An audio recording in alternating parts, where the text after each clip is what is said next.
You're listening to Switched On Australia, the podcast that tracks the opportunities and challenges of electrifying everything, everywhere. Switched On is brought to you by the publishers of Renew Economy, Australia's best informed, most read website focusing on the green energy transition, and is supported by Boundless Earth. Boundless Earth uses philanthropy, investment and direct advocacy to help Australia become a global force in a decarbonised world. Hello and welcome to the Switched On Australia podcast, coming to you from the lands of the Arakwal people in northern New South Wales. I'm Anne Delaney. Thanks for joining me. The recent federal election reminded us that many Australians are being impacted severely by cost of living pressures, and energy is front and centre. But as we push to decarbonise, to electrify our homes and modernise the grid, a critical question emerges. Who benefits from the clean energy transition and who risks being left behind? As Australia goes through the current process of reviewing our energy market, which has as one of its objectives to ensure equitable access to affordable energy, I thought it might be good to take a look at the big issues that shape whether it's fit for purpose and equitable. My guest today is Shalanda Baker. She's a leading voice on energy justice and equity, who's recently been in Australia to give a keynote address to the energy consumers of Australia. Shalanda headed up the Office of Energy Justice and Equity under the Biden administration, where she was tasked with implementing Justice 40. This was an initiative that aimed to ensure 40% of the benefits from Biden's federal clean energy and climate investments, that's $100 billion worth, directly flowed to disadvantaged communities that historically are burdened by energy inequity and pollution. Shalanda is now Vice Provost for Sustainability and Climate Action at the University of Michigan. And as you'll hear, she argues that energy isn't just a commodity, it's a civil right. Shalanda, I want to actually start with a bit of a personal question, because you spoke very powerfully at the Energy Consumers Forum about growing up in a home that was energy insecure. Can you tell me what your personal experience was and why you think it's important to bring these personal, often invisible stories to the heart of conversations about energy policy? Yeah. You know, so just by way of background, 1 in 3 Americans experiences energy insecurity, which is really making difficult decisions about whether to heat or cool your home or eat or buy medicines. And over half of Black American households experiences this, and around half of Latinx households. And so for me, as I started writing about energy insecurity and when I wrote my book, Revolutionary Power, I just started to think about my own lived experience. Mm, And my own lived experience really parallels that of so many Americans. Um, it was important to me to talk about my personal journey because of the invisibility, frankly. mm, And when I've talked about, energy insecurity and using a refrigerator to sort of get a blast of cool air, or using the oven to warm the home, I get so many nods in the audience, and it sort of is a unifying theme in many ways, and a way that sort of reduces the barrier between me, the expert, or, the so-called expert and scholar in the audience who, may have a different, mm. professional journey, but may have had a real lived experience with energy insecurity. How much is that invisibility of energy insecurity a problem with the way our energy system runs and how we design it? Yeah. I actually think the invisibility of the energy system itself is a problem because, Yes. we only notice that there's a problem when the lights are off, when we're without power. I mean, you think about what happened in Puerto Rico in 2017 with Hurricane Maria. Energy became a topic of conversation. The same is true for me, having lived and worked in Hawaii for a few years, where um, energy was only an issue there because it was so expensive. Um, But people don't think about the design and structure of the energy system unless they're paying way too much for it, or it's creating a burden for them, or unless they're without it. Um, Mm. but there are hundreds and possibly thousands of decisions that get made um, every day in terms of the structure and design of the energy system that have real impacts at the household level. And so, my argument has always been we need to start thinking about those decisions and structural concerns before they become an issue at the household level. Yeah, in fact, you've actually said that energy needs to be the next frontier of civil rights. Tell me what that means practically, and why the energy system must be reimagined through that justice lens, I suppose. Yes. So I love that you're saying system because sometimes we think about one aspect of the energy system. We think about kind of household energy and energy efficiency. We think about solar, but we don't think about the whole system. Mm. And when I think about the whole energy system, I'm thinking about where we're siting or locating energy projects, and that has impacts on communities, right? So if it's a dirty facility that's polluting a community, that's going to have adverse health impacts on that community. That's going to impact, the local residents there. Um, it's from siting to the way we design our transmission lines and where they run through, if they're running through rural communities, indigenous lands, or other places that are sacred to individuals. I mean, that's a part of the system. And then we're thinking about, how energy lands in the home and electricity lands in the home, whether it's intermittent or whether it's consistent, and whether it's affordable. I mean, all of that is a part of this broader system.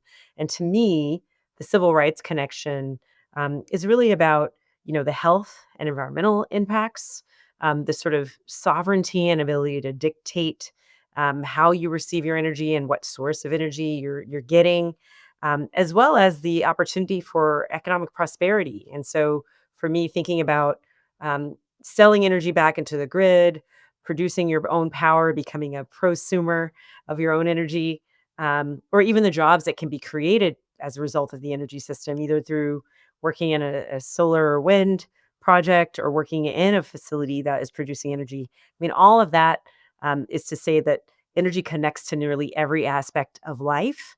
And for me, it's important to think about the broad system because that is where you can think about how rights emerge, how opportunities emerge, and how there could be opportunities for prosperity and liberation through the design of the energy system itself. I found the image that you showed from Austin, Texas during the Mm, massive 2021 winter storm really stark. I mean, it kind of was all there. It just all sort of crystallized. And it was a photo of the town with light on one side of a highway and darkness on the other. Tell me what that photo means. yeah. So the left side of the photo is a reflection of um, it's representative of a low income community, primarily people of color. So traditionally Latinx, Black households living in that place. And on the right side of that photo are more affluent census blocks, tend to be majority white. And the communities on the left hand side are also those communities that um, are more likely to be in the shadows of fossil fuel generation, or more likely to be suffering from pollution as a result of the energy system. But the data shows us that they're also more likely to be experiencing high levels of energy insecurity as well. And so the story that I was trying to tell with that slide is that we rely on the households and the communities on the left side to shoulder the environmental and social and economic burdens of the energy system. But when there is a major weather event or climate related event like a freak superstorm or a 100-year storm, they don't receive the resilience benefits of the system that they have been supporting. And Mm. so that's the story that that slide is telling. And it typically it came in a part of my presentation after I had already laid out some of the burdens and some of the issues that the communities on the left-hand side uh, traditionally face. And just in summary, I mean, the issues that they're facing, it's insecurity, it's greater degree of outages, and they're just not benefiting from the energy transition. It's the whole gamut, isn't it? Yes. It is. I mean, in this country, the burdens tend to fall pretty squarely on low-income communities and communities of color. Mm, So, a lot of times the research well, historically, the research has been done in silos. So, we know a lot about environmental justice. We've studied that, which is to say, we know where many of the environmental burdens of industry and of the energy system are landing. Again, landing in communities of color and low income communities. Um, we also know, due to the research, where the economic burdens of the energy system are landing. The research tells us that, again, over half of Black households and almost half of Latinx households and over 60% of Native households are energy insecure. And again, that's a very dangerous place to be. But the way that I've begun to think about all of these issues is that they are connected and they're layered. And it points to the need to center these same communities as we're designing the new energy system. mm. And the pathway um, to do that has to be by understanding this multiplicity of burdens and issues that those communities are facing, and not only understanding it through a research lens, but also inviting them to the table um, in policymaking to talk about these concerns and to ensure that they're getting benefits like job creation. Because as I shared in my presentation, even as we're moving into a clean energy transition, the clean energy workforce has not reflected the diversity of our country, and people of color are underrepresented in the clean energy workforce. And as we're thinking about adoption of things like solar, communities of color, regardless of income and regardless of household ownership status, they're also not getting the benefits of our energy transition. And Mm. so we have to, again, weave these things together and invite these communities into the policymaking space to begin to develop solutions. And that's exactly what you tried to do, wasn't it, Shalonda, with the Justice 40 initiative under President Biden? You were one of the architects there in your position. Tell me what Justice 40 actually tried to do. Yeah. Oh, you're taking me back down memory lane a little bit, but it's such a vivid memory for me. I have to go back to the summer of 2020 in order to talk about Justice 40, if you'll bear with me for a sec. Um, Okay. Okay, so, summer 2020 was a tough one for the US, it was a tough one globally. We were right in the middle of the pandemic. This is pre-vaccine, but many Americans were transfixed by the murder of George Floyd. We were also right in the middle of the presidential campaign. And so, candidate Joe Biden at the time, looked across the landscape and he entered the race, he said, to restore the soul of America, but he entered the race also in light of the economic challenges we were facing coming out of the pandemic or during the pandemic. Certain communities have been completely gutted by the pandemic. He also entered the race in the context of the murder of George Floyd, where so many people in the country were galvanized around racial justice issues. And then he entered the race during a moment for climate. Mm. Many in the climate and environmentalist community were saying, we need a climate president. We need someone who's going to transition us away from fossil fuels to clean energy.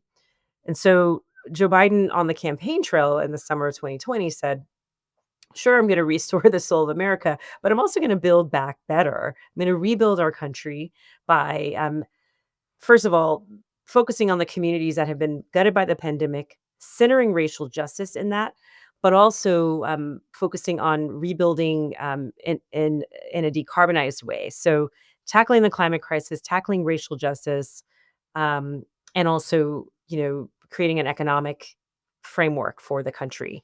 And so all three of those things were a part of his platform. And when he was elected in the fall of 2020, he came out with this thing called Justice 40. And Hmm. Justice 40 was meant to provide 40% of the benefits of our spending on climate and clean energy to frontline communities. So it was an answer to the questions that were being raised in the summer 2020 around how are we going to decarbonize our society? How are we going to tackle issues of racial justice? And how are we actually going to create economic opportunities around the country? And so Justice 40 was really trying to do all three of those things. And I entered the administration on day one. In the Department of Energy, where much of the spending on decarbonization was gonna land. And so I was asked to design a framework, a national framework to actually implement that ambitious, policy agenda. How far did you get, Shalanda? We got pretty damn far. You know, we ran hard.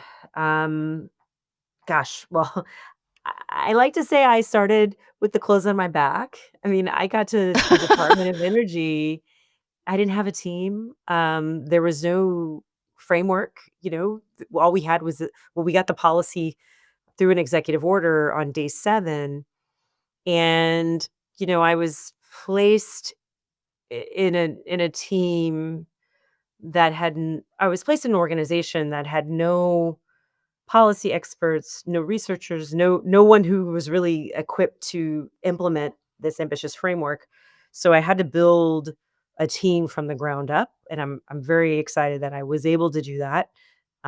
Again, started basically with the clothes on my back and a handful of people who were not doing anything related to policy, and ended with a team of over 100 people who were very focused on implementing Justice 40. So that was a coup. Um, and then designing the policy was such a joy and a life-changing experience. So 40% of the benefits of our spending on climate and clean energy had to go to disadvantaged communities as they were named in the executive order. And so I had to think through every piece of that. First of all, what communities are we talking about when we're saying disadvantaged? We had to build a map. We had to design a map that reflected disadvantage. So we looked at different data sets based on research. We relied on methodologies that others had looked at to identify disadvantaged communities. And that was the first big hurdle. Who are we talking about when we're talking about distribution of benefits? And then we had to think about, well, what are the benefits we're talking about? Yes.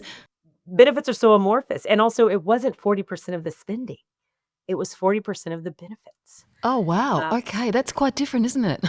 it is. And so, one of my first meetings with a community member, in one of my first meetings, the community member said to me, "What's 40% of a benefit?" I mean, and she was absolutely right. Like, how do you measure that? Mm. So we went through a lot of hard work, um, working with communities, talking to communities about what benefits would be meaningful.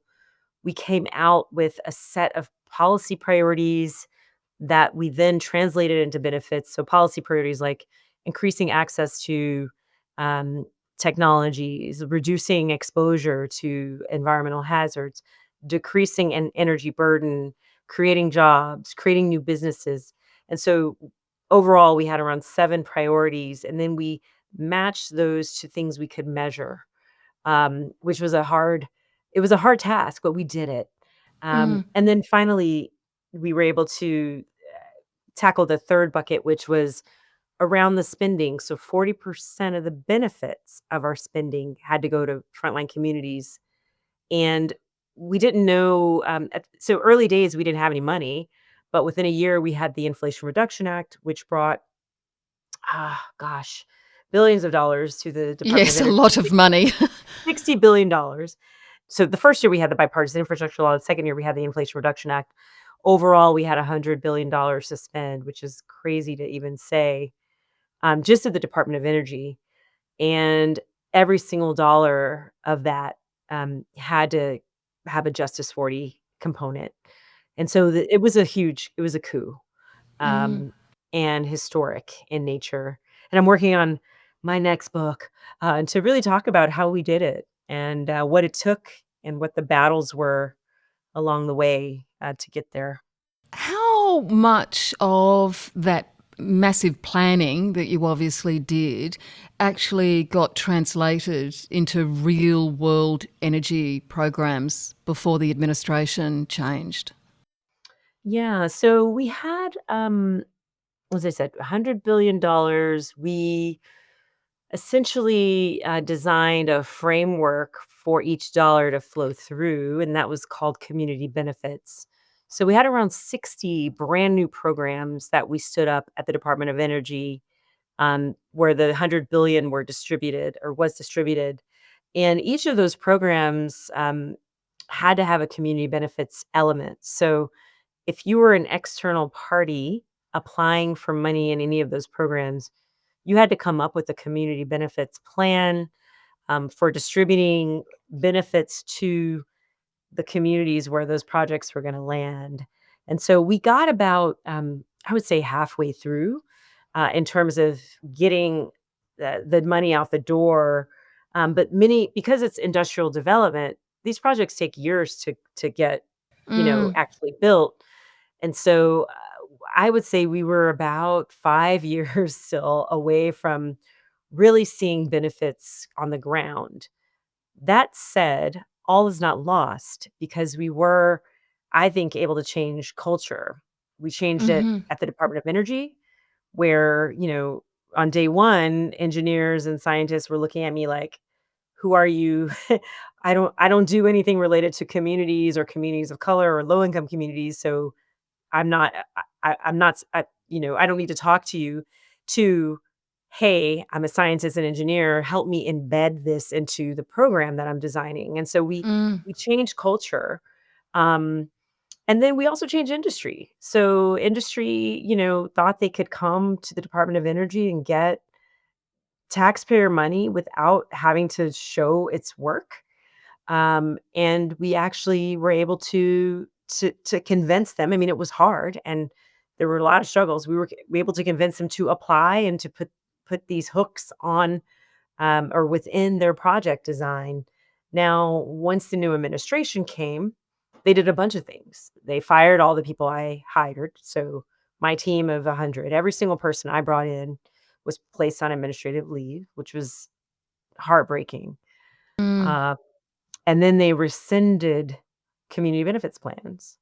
mm. So actively from the Department of Energy said, "You cannot do this." And to me, it's such a reflection of a vision of the world where, on the one hand, we were trying to make taxpayer dollars work for Americans, for every American, but also for the folks who had borne the burdens of the system. And in this version of the world, um, Americans should get no benefits from projects that are funded by their own sweat and tears. Mm. And so, pretty cynical and different view by those folks. So, yeah. Yeah, it must be, as you say, incredibly heartbreaking, to see that change. As a result, do you think now that there's a much greater risk that we keep recreating the same power imbalances of the fossil fuel era? I don't think it's the end of the story. And I think how I've started to think about this moment is as an old system that is gasping for air and trying so hard to hold on. And there's so many who have seen the cracks in that system and who know we have to do it differently. And so while I think this new administration will try to maintain the old system and structure of power, the energy transition is happening.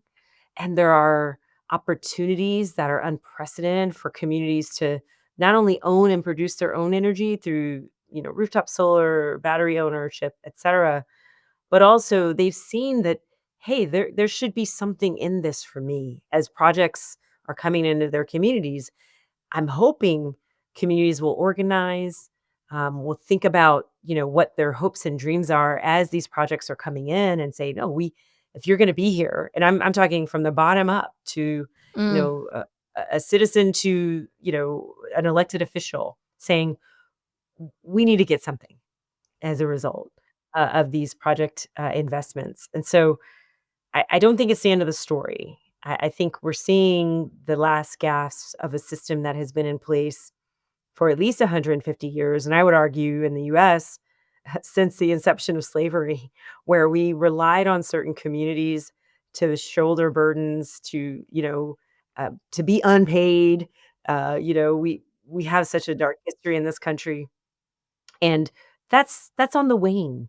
And so again, this energy transition offers an opportunity, but we may have to fight in the meantime to make sure those opportunities get realized. Yes. And so, what do you think the biggest challenges now are to energy justice? In terms of dealing with the next 4 years, and how do you stay on course in a world on fire, literally? Whew. Oh my gosh. Well, the title of my next book is Energy Justice in a World on Fire. Oh, And okay. I the didn't know front that. Yeah, I know, that's so funny. Um, well, so the challenges of the next 4 years, I mean, one, we're gonna see a clawback of some of these investments. I think many of us didn't think it would happen, but there is such uncertainty in the, investment community around large scale, energy investments, and so there's just a lot of uncertainty. But if we pay attention to what's happening in the background, we'll see that the transition is kind of continuing. So one of those background things is, around critical minerals. Um, that's a huge issue or a huge set of questions, and issues emerge from critical mineral mining. Where are we going to get them? How do we create more of a circular economy where we're not having to sort of dig and get more critical minerals to support the energy transition? But in the meantime, you know, it is a little bit of business as usual with the big players like China and the US trying to stake claim to critical minerals. So that's still happening, I think, in the next 4 years. Um, I think on the other side, there needs to be some organizing among community, among leaders, who are concerned about the energy transition, and they need to continue to come together in Mm. order to organize for the future they want. And um, I will say that the big wild card in the U.S. at least is around data centers. So, data centers and AI have become the wild card with respect to the energy transition.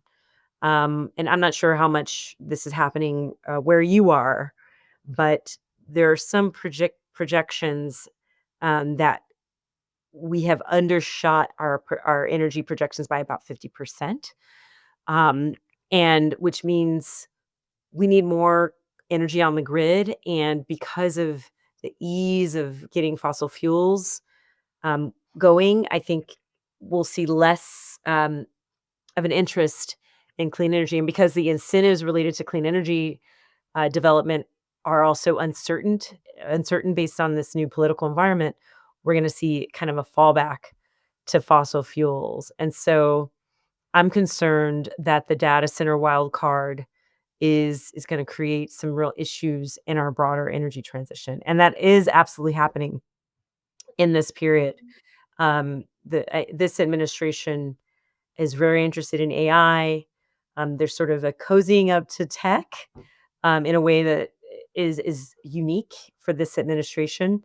Um, and data centers are what are going to be driving a lot of innovation in the artificial intelligence realm. So, in that environment, I mean, how do we challenge the idea that equity might slow down the transition and make the case that equity could deepen and even accelerate it? Yeah. Well, I mean, even before the data center wild card, I was always faced with that question. Well, equity is going to slow us down, and we knew that in order to win on all of our climate goals, we would need to accelerate clean energy development and adoption. And the only way to do that is in communities. Projects Mm. land in places, projects land in communities. And we've already seen communities organize against things like pipelines. But we've also seen communities organize against clean energy developments. And absolutely, with all the transmission that is needed for the transition, so new wires running hundreds of miles, all with all of that infrastructure needed, we have to be engaging communities.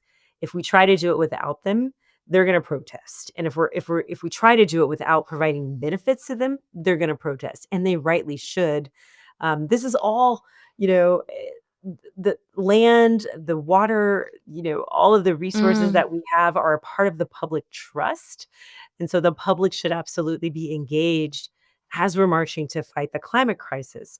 And so the logics of development have cut against engagement. They've cut against benefit sharing. We've privileged the moneyed interest historically. So we privileged corporations who had the resources to electrify, the countryside, who had the resources to build large projects. But I think because of the scale that we need to really fight the climate crisis, the scale of development we need, we've got to change some of the logics. We absolutely need private actors, the private sector, to be at the table. But the types of profits and the ways in which they've been able to operate, sometimes without accountability, that has to all change, because we have Yes. to move fast and we have to move at scale in an unprecedented way. Here in Australia, regional and Indigenous communities are often on the front line because they host the energy infrastructure, and as you said, don't necessarily benefit from it. But here, we don't even have a nationally consistent way to measure energy insecurity, for instance, a way that shows energy use by income level, race, ethnicity, age, location, all the issues that you've been talking about. What do you think Australia can take from your Justice 40 experience? Mm.